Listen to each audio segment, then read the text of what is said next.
My husband's family planned my replacement at Thanksgiving dinner, while I was sitting right there.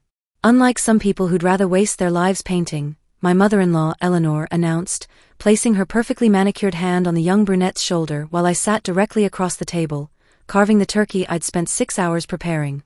The woman she'd introduced as my replacement wore a navy dress identical to one Eleanor had bought me 3 years ago, before she knew I'd never give her the grandchildren she demanded. She smiled at my husband with practiced perfection, her teeth as white as the expensive china we were eating off.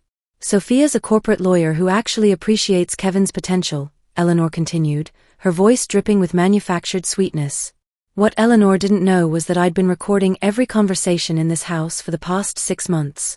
Ever since Kevin had drunkenly confessed his mother was working on a solution to our marriage problem, during a particularly messy night in September.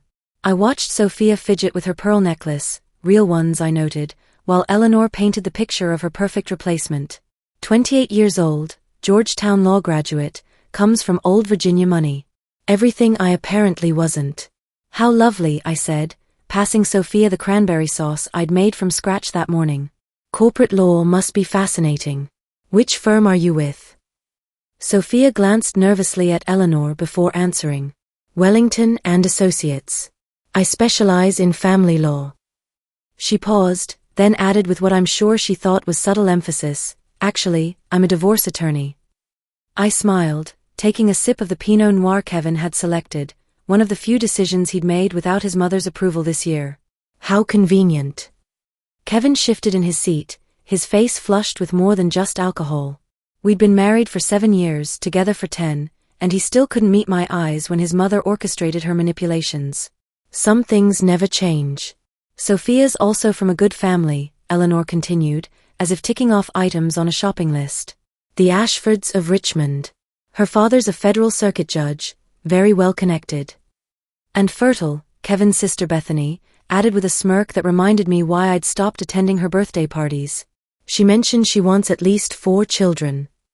I buttered my dinner roll with deliberate calm, the same way I'd maintained composure through 7 years of these dinners. 7 years of being told my art career was a hobby. My choice to delay children was selfish. My refusal to quit working was emasculating to Kevin. The dining room felt smaller suddenly, the antique chandelier casting shadows that seemed to dance with anticipation. Everyone was waiting for my reaction. Eleanor's pale blue eyes gleamed with satisfaction, certain she'd finally delivered the killing blow. But what none of them realized was that I'd been preparing for this moment for months. The recordings were just the beginning. Will Amanda's carefully laid plans be enough to turn the tables on Eleanor's manipulation? What explosive secrets is she hiding? 4 children, I repeated thoughtfully, cutting into my turkey with surgical precision. That's quite ambitious. I hope your prenup accounts for that, Sophia. Children are expensive these days. The table went silent.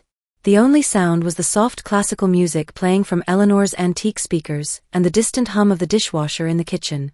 Eleanor's perfectly Botoxed face attempted a frown. "Prenup."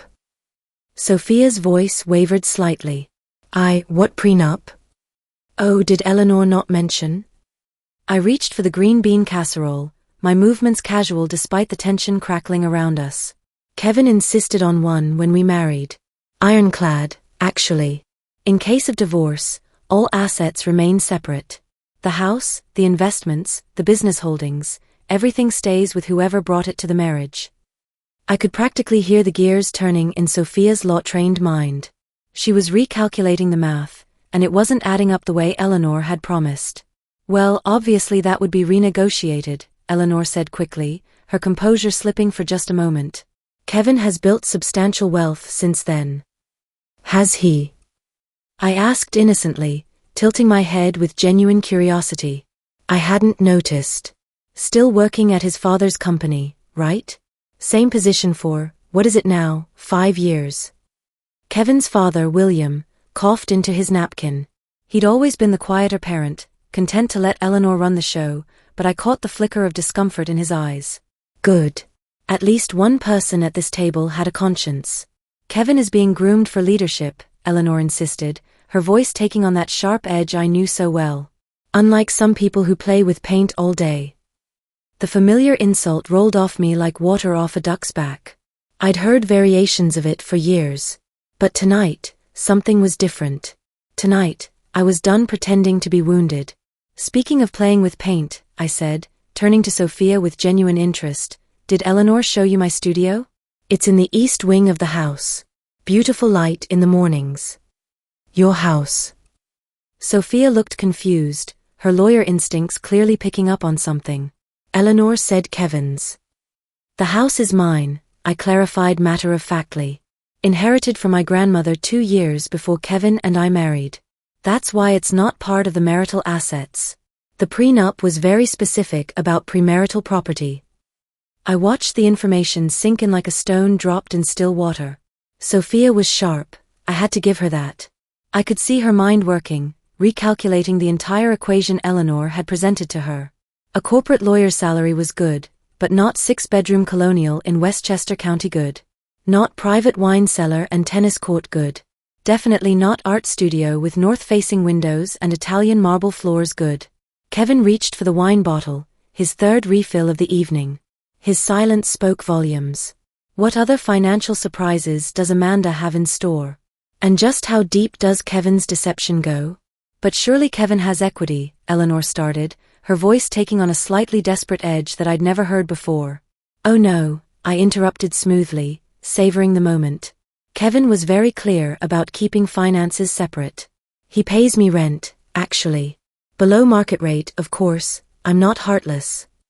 You charge your husband rent? Bethany's voice dripped with the kind of disdain that had made family gatherings unbearable for years. His idea, I said cheerfully, cutting another piece of turkey. He said it would help him maintain his pride as a provider. I have all the emails where he insisted on it. So organized, my Kevin. The lie came so easily because it was built on truth. Kevin had insisted on separate finances, just not for the reasons I was implying. He'd wanted to hide his spending, his secret accounts, his preparation for what he thought would be an inevitable divorce where he'd walk away with half of everything. What he hadn't counted on was my grandmother's gift being worth considerably more than the property assessment suggested. What he definitely hadn't counted on was my own financial planning. Kevin reached for the wine bottle again, but I noticed his hand trembling slightly. He knew I was telling the truth about the emails. He also knew there was so much more I could say. Well, Eleanor rallied, though I could see cracks forming in her perfect facade, Sophia won't be some struggling artist. She'll be a true partner in Kevin's success. I'm hardly struggling, I said mildly, pulling out my phone. Did Kevin not mention? My last exhibition sold out completely. The Davidson Gallery wants to do a retrospective next year. 3 museums have expressed interest in acquiring pieces for their permanent collections. One lucky break doesn't make a career, Eleanor dismissed, though her eyes were trying to glimpse my phone screen. I pulled up my banking app, angling it just enough for Sophia to see the balance. You're right. That's why I've been careful.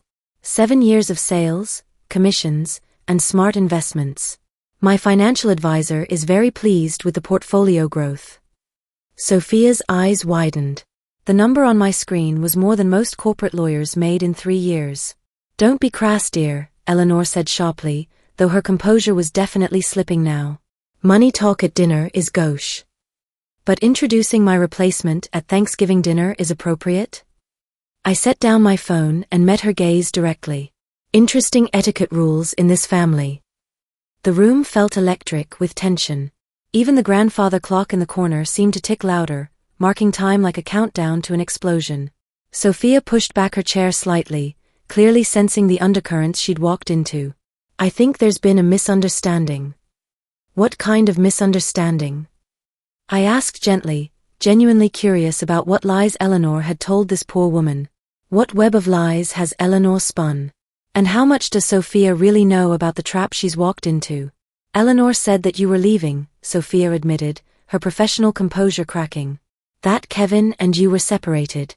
That divorce was imminent. I nodded thoughtfully. What else did she tell you, Sophia? The younger woman's face flushed red against her dark hair. She said you couldn't have children. That you tricked Kevin into marriage knowing you were barren. Barren. I actually laughed, a genuine surprised laugh that echoed off the dining room's coffered ceiling. How wonderfully medieval, Eleanor. What's next? Accusations of witchcraft. It's not funny, Kevin finally found his voice, though it was slightly slurred. Mother just invited a friend for dinner. A friend who happens to be a divorce attorney, I pointed out reasonably. A friend who wants 4 children and comes from judicial stock. A friend who just happened to be available on Thanksgiving.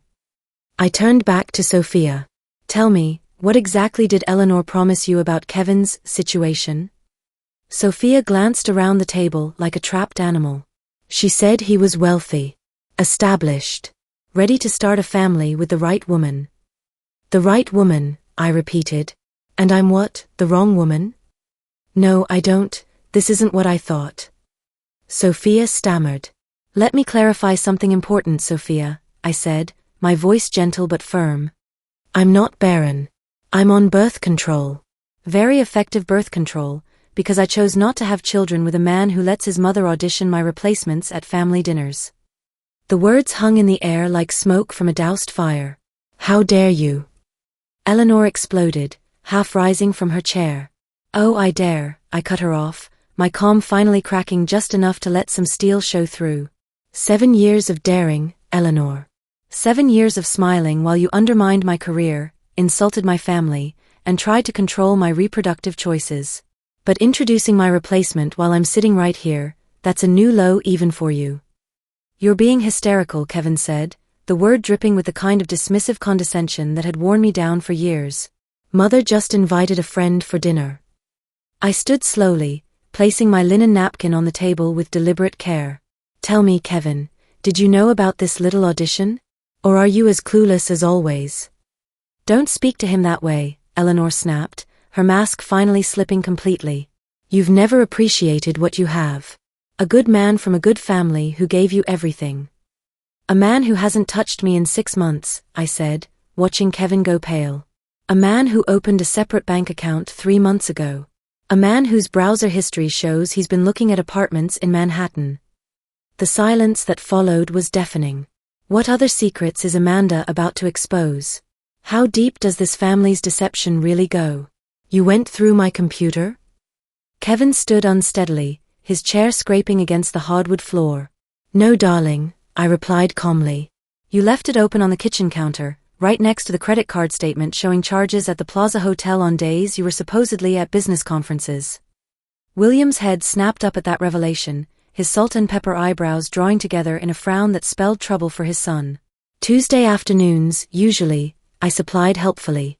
Always the same suite. Always charged to the corporate card. Those are for client meetings, Kevin protested, but his voice lacked conviction. Which client? I asked, tilting my head with mock curiosity.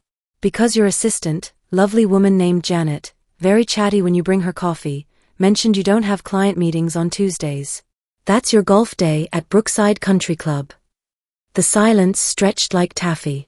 Sophia was edging toward the door, clearly recognizing she'd stumbled into a domestic minefield. Smart girl. I should go, Sophia said quietly, clutching her designer purse. This is clearly a family matter. Oh, don't leave on my account, I said brightly. Stay for dessert. I made Eleanor's favorite pecan pie from scratch.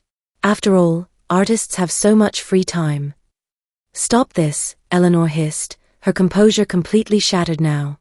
You're embarrassing yourself. And this family. Am I? I pulled out my phone again, scrolling through my voice recording app. Should I play the recording from last Thanksgiving where you told Bethany you were handling the Amanda problem? Or perhaps the one from last month where you called that matchmaker in Greenwich? Eleanor's face had gone from red to white in the span of seconds. You recorded private conversations in my own home? Perfectly legal in New York, I smiled, channeling every ounce of satisfaction I'd been storing up for months. My lawyer confirmed it. One-party consent state. Wonderful for documentation purposes. I could see William processing this information, his businessman's mind calculating the implications. He'd built his real estate empire on being 3 steps ahead of everyone else. He knew when the ground was shifting beneath his feet.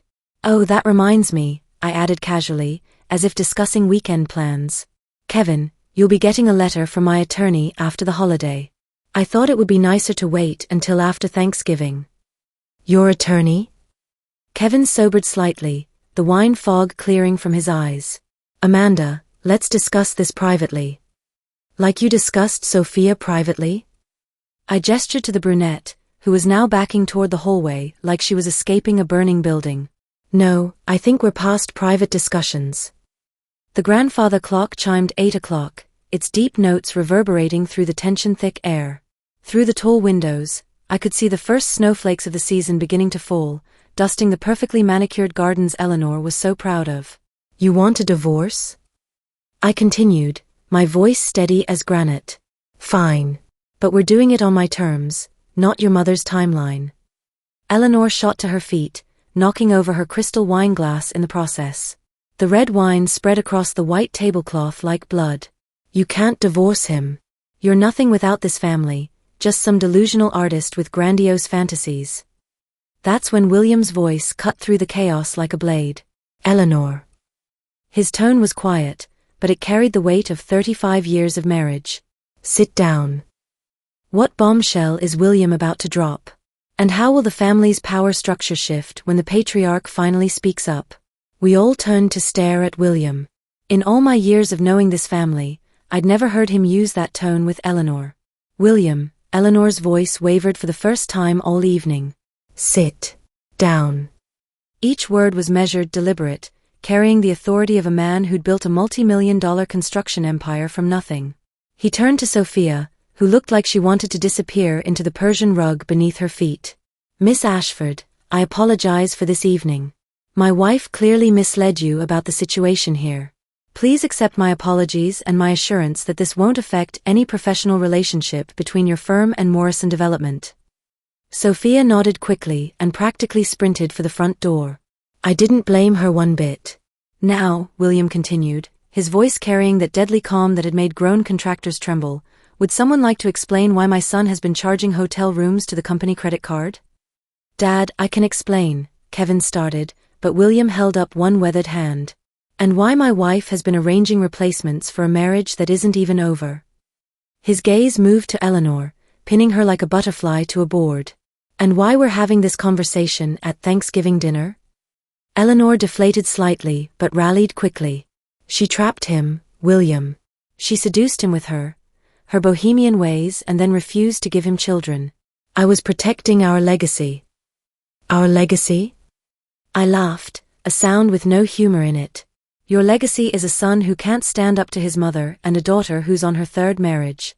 Some legacy to protect. How dare you? Eleanor shrieked, all pretense of dignity abandoned. I dare because I'm done, I said simply, walking around the table toward William. I'm sorry it has to end this way.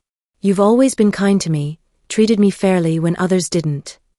William nodded sadly, and I saw genuine regret in his tired eyes. I'm sorry too, Amanda. You deserved better from this family. Dad. Kevin protested, swaying slightly. Whose side are you on? The side of decency, William replied without hesitation.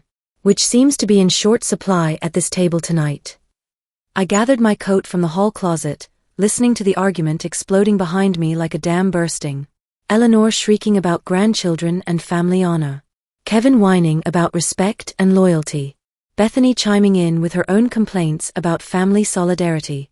Only William remained silent, watching the chaos he'd finally allowed to surface. As I reached the heavy oak front door, he appeared beside me, moving with the quiet grace of someone who'd spent decades navigating family minefields. Amanda, wait. I paused, my hand on the brass doorknob that Eleanor polished weakly. The beach house in the Hamptons, he said quietly. The one Eleanor always claims we own together? It's actually in my name alone, purchased before our marriage. If you need a place to stay while you sort through the divorce proceedings. What surprising alliance is forming? And what final revelation will change everything Amanda thought she knew? I smiled at William, the first genuine smile of the evening. That's incredibly kind, but I'll be fine. I've been preparing for this for months. The recordings are just one part of it. He nodded slowly, understanding passing between us. Your paintings are extraordinary, you know. I bought one last year, the Lighthouse series. It's in my office downtown, not here. Eleanor would have a fit, but I look at it every day. Which piece? I was genuinely curious. The one with the storm clouds breaking. His smile was sad but real. It reminds me that even in the worst weather, there's always light somewhere if you know where to look. I squeezed his arm gently. Take care of yourself, William. Don't let them drain all the light out of you too. I left then, walking out into the crisp November night. My phone immediately started buzzing with texts. Kevin, Eleanor, Bethany, all demanding I return, apologize, explain myself. I deleted them without reading and called my lawyer. Helen? Yes, I know it's Thanksgiving. It happened exactly as we planned. Can we file the papers on Monday? As I drove away from the house that had never truly felt like home, I thought about Sophia Ashford. Poor thing probably thought she'd hit the lottery, a wealthy family, an available husband, a clear path to the life Eleanor had mapped out for her. She'd learn eventually that the Morrison family's wealth came with invisible chains. Puppet strings with Eleanor as the master manipulator, controlling every move, every decision, every breath. My phone rang. Kevin's name flashed on the screen. I let it go to voicemail and turned up the radio. Some classic rock station was playing Free Bird, and I couldn't help but smile at the irony. By New Year's, the divorce papers would be filed. By spring, I'd be in my own Manhattan loft, painting full-time, no longer scheduling my creativity around Eleanor's demands and Kevin's neglect. But tonight, I drove home to the house my grandmother had left me, the house Eleanor never knew was worth 3 times what the tax assessment suggested. I'd pour myself a glass of the good wine I kept hidden from Kevin's increasingly grabby hands, and I'd toast to the best Thanksgiving gift I'd ever given myself, the gift of walking away. Eleanor could keep her son, her legacy, her delusions of control. Sophia Ashford could have the questionable honor of being the next Mrs. Morrison if she was foolish enough to accept it after tonight's performance. As for me, I had my art, my house, my freedom, and 6 months of recorded evidence of Eleanor orchestrating this entire charade. My lawyer was going to particularly enjoy that part. The snow was falling heavier now, covering the world in pristine white. A blank canvas, ready for whatever came next. Merry Christmas to me, indeed.